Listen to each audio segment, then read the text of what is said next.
The U.S. is a net importer. We buy more than we sell.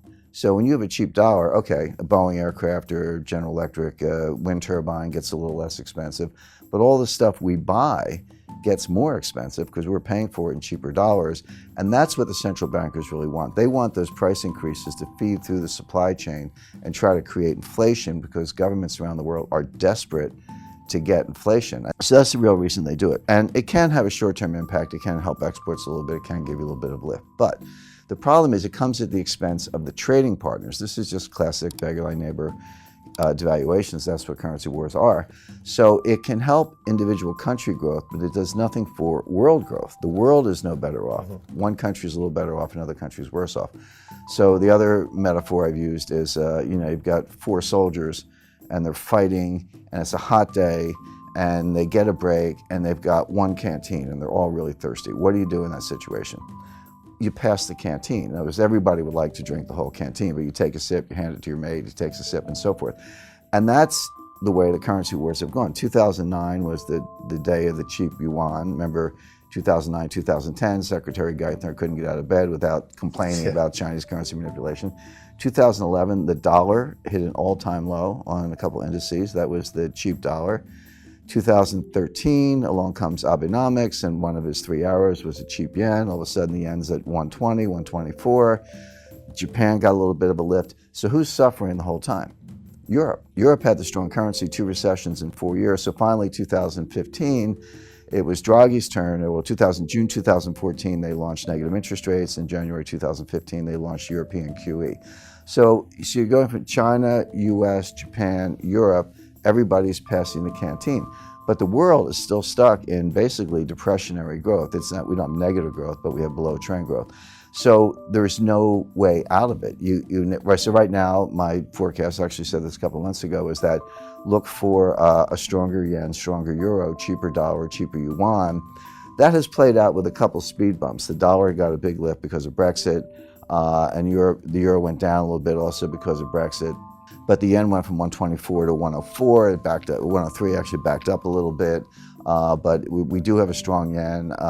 All these people who expect Japan to intervene in currency markets, don't hold your breath. They've been warned, I would say threatened, by Jack Lew and Christine Lagarde. Don't you dare intervene in currency markets. You had 3 years with a cheap yen.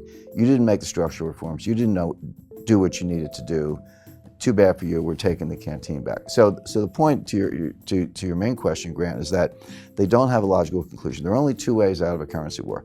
One is systemic reform, a kind of Bretton Woods or Plaza Accord where all the major powers sit down and just say, here's the New Deal.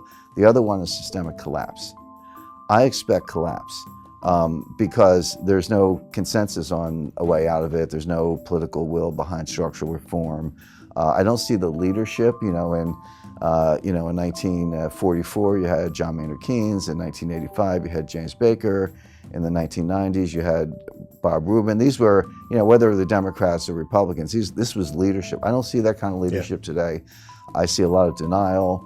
I don't see the political will behind structural reform, so I would expect a collapse of the system. Well, it's interesting you say, because of all the bailouts, we don't know what a systemic collapse looks like. I actually have a pretty good idea of what it looks like, because everyone focuses on 2008, and U.S. economists call it the Great Recession. You go abroad, they call it the global financial crisis, the GFC for short, whatever you want to call it.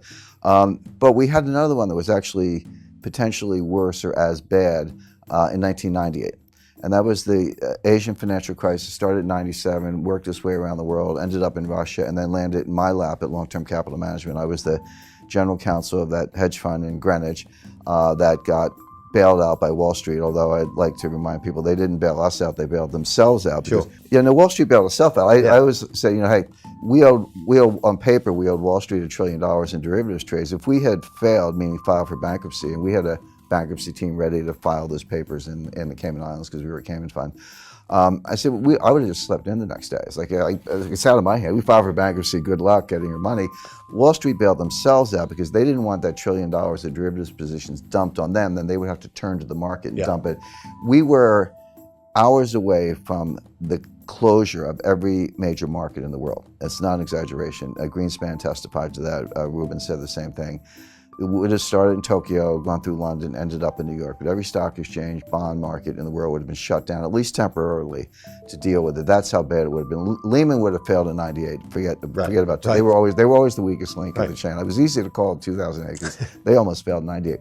But the point is, okay, so we moved $4 billion in cash in about 3 days. If you think of it as a private deal, $4 billion all cash, no due diligence, wired the money. That's kind of how the sense of urgency. And so we filmed the runways. We brought it in for landing. The plane didn't crash or break up on the runway, but it was that close. So when 2008 came along, I just felt I was watching a movie I had already seen. It was like a rerun for me. And you're right, 2008 was even bigger, potentially more. We were, if not hours, maybe days away from the sequential collapse of every bank in the world. Starting with, Bear had already gone out, Fannie, Freddie, Lehman, AIG, Morgan Stanley would have been next, then Goldman, then Citi, et cetera. We were days away from that. And again, I think Andrew Sorkin did a good job in his book. So this isn't, we're not looking at strike two in a baseball metaphor, we're looking at strike three because 98 was strike one, 2008 was strike two, now we're looking at strike three. The next one is going to be worse. So I think we've come extremely close. I think people are overly complacent. Just because we managed to pull off bailouts in the world didn't come to an end. Don't assume it wasn't close and don't assume it won't happen again. Sure. But there's one very important difference. In 1998, Wall Street bailed out a hedge fund. In 2008, the central banks bailed out Wall Street. In 2018, let's say, keep up the 10-year tempo, who's going to bail out the central banks? All we do is we move the problem to a different balance sheet. Now the problem is on the central bank balance sheet. Because the Fed printed $3.4 trillion of new money since 2008. Their balance sheet was $800 billion. Now it's at $4.2 trillion, give or take, so $4 trillion of new money. But it's 9 years on. Yeah. They haven't normalized. If they had somehow got their balance sheet back to $800 billion, I'd say, okay, you guys could do that again. But you're at $4 trillion. What are you going to do when the next crisis hits, which could be soon, by the way? Go to $8 trillion, $12 trillion? Now, some people say, yeah, what's the problem? Just print more money. I have my doubts about that. But so who can bail out central banks? The answer is the IMF, because they have the only clean balance sheet left in the world. The Fed is leveraged about 113 to 1 with a duration mismatch. They look like a really bad hedge fund. And again, I've spoken to central bankers who say, well, who cares? Central banks don't need capital. A member of the Board of Governors of the Federal Reserve said that to me. She said, central banks don't need capital. I said, well, that's one point of view, but we'll see. Exactly, we'll see. But there's sort of an invisible, hard to define confidence boundary. And when you cross that confidence boundary, and every day citizens just wake up and say, you know what, I'm checking out of this system. You tell me it's all good, I don't believe you anymore. And get me some gold because I know that the gold will be around, et cetera. That's an instantaneous loss of confidence in the dollars. That's what I mean by collapse. Now, just to be clear, I don't think we'll all be living in caves, eating canned goods, lighting fires with rocks and twigs. Life will go on, but it'll be different. The dollar will maybe be like the Mexican peso in the sense of being a local currency that you get when you go to the United States, but no longer the world currency. They'll try to bail it out with SDRs, the special drawing rights. If it works, if the SDR bailout works, it's only because nobody understands it, or like maybe there were 100 people in the world who really understand. I've spoken to PhD monetary economists, like people right in the field with PhDs from Harvard who can't give you a straight explanation of what an SDR is.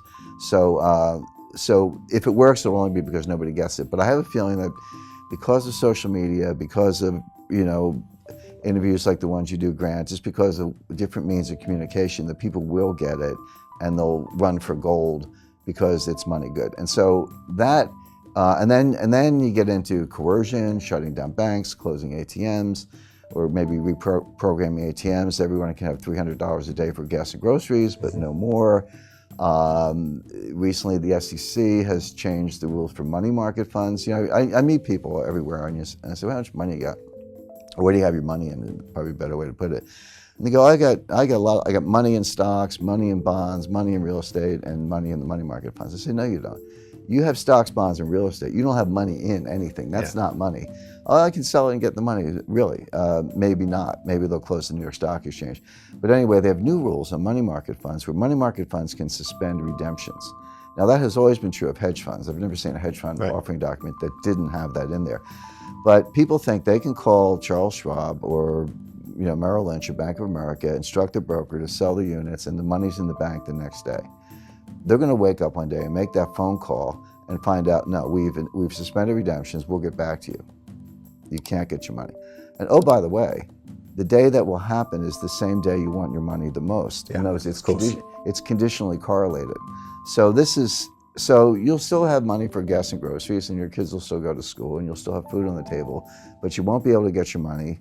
The IMF will be flooding the zone with trillions of SDRs. The dollar will be greatly devalued relative to SDRs. It'll be like Mexican pesos, and then it'll be a very different world.